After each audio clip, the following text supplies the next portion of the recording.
Sure, here it is. Some band names are deeply symbolic. Some are based on mythology, and others emerge from inside jokes that just happen to stick.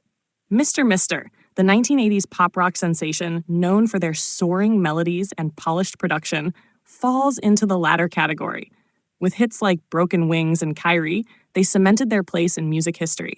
But their name remains one of the more peculiar and playful ones in rock. The story behind Mr.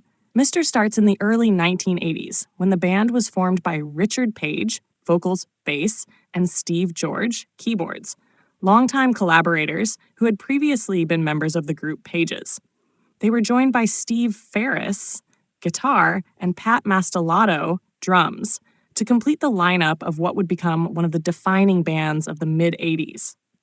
When it came time to choose a band name, they didn't go the usual route of picking something dramatic or poetic. Instead, their name originated as an inside joke between the members.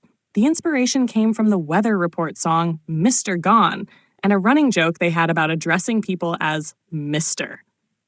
In particular, the band was amused by the habit of their friend Pat Mastelotto, who often addressed people with a double Mr.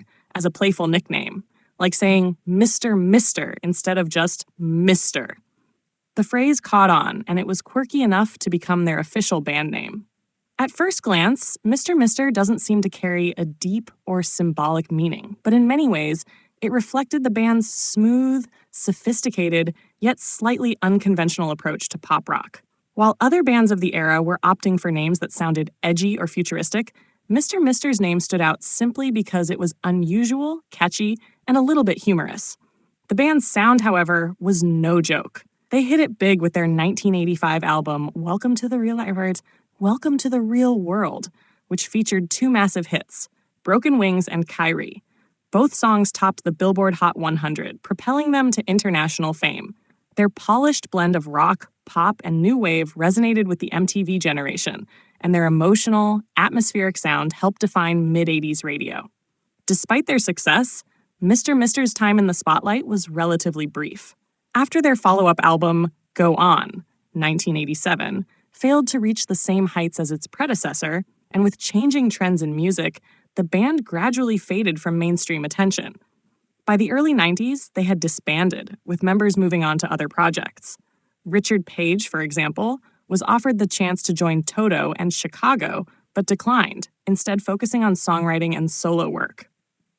Even though they weren't around for decades like some of their peers, Mr. left a lasting impact. Their songs remain staples of 80s playlists, and their name continues to spark curiosity among music fans. What started as an inside joke became an iconic brand, proving that sometimes the best band names don't have to be serious or profound. They just have to